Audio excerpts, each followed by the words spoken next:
Hello everyone, এই মুহূর্তে আমরা চলে এসেছি আমাদের কলিগের বাড়িতে, যেখানে আমাদের বিয়ের অনুষ্ঠানের নিমন্ত্রণ ছিল। সবাই মিলে একসঙ্গে ছবি টবি তুলে নিয়ে একদম রেডি। এবং দেখছি এদিকে ফুচকা স্টল, যেখানে দেখছি আলু মাখা কমপ্লিট। এবার সবাই মিলে একজন একজন করে গিয়ে ফুচকা খেলাম।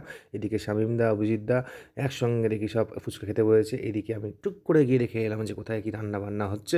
হ্যাঁ, দেখছি রান্না বান্না তখনও চলছে, যেহেতু অনেকটাই রাত হয়ে গেছে, অনেক লোকের আয়োজন ছিল, তখনও রান্না বান্না কন্টিনিউ। এরপরে দেখলাম, হ্যাঁ, প্রদীপ সাথীর বিয়ের মেনু কার্ড দেখার পরে, হ্যাঁ, এই যে জয়ন্তদা, স্যার, শামীমদা এবং আমাদের বুড়ো কর্তা সবাই মিলে খেতে খেতে তার প্রমাণ। এই বুড়ো কর্তা সবাইকে ডাকছে, এই এদিকে এসো, এদিকে এসো, সবাই তো খাওয়া হয়ে গেলো, ঠিক এরমভাবে এরমভাবে নাচো, এইরমভাবে একদম আমাদের অনেক সিনিয়র সিটিজেন, উনি এখন বলছে এরমভাবে নাচো, এরমভাবে নাচো, এরমভাবে। এই যে আমি যেরকম স্টেপ দেখাই সেরমভাবে, কিন্তু নাড়ু বলছে না, আমি ওরমভাবে নাচবো না। এই রমেশ দাঁড়িয়ে গেল, বলছে না, আমি যেরকমভাবে স্টেপ দেখাবো সেই স্টেপেই তোমাকে নাচতে হবে, নাহলে কিন্তু আমি হাত পকড়ে দিলাম। নাড়ু শুনছে না, নাড়ু হাত নেড়েই যাচ্ছে, বলছে না, আমি ইংলিশ স্টাইলে ডান্স করবো, ইংলিশ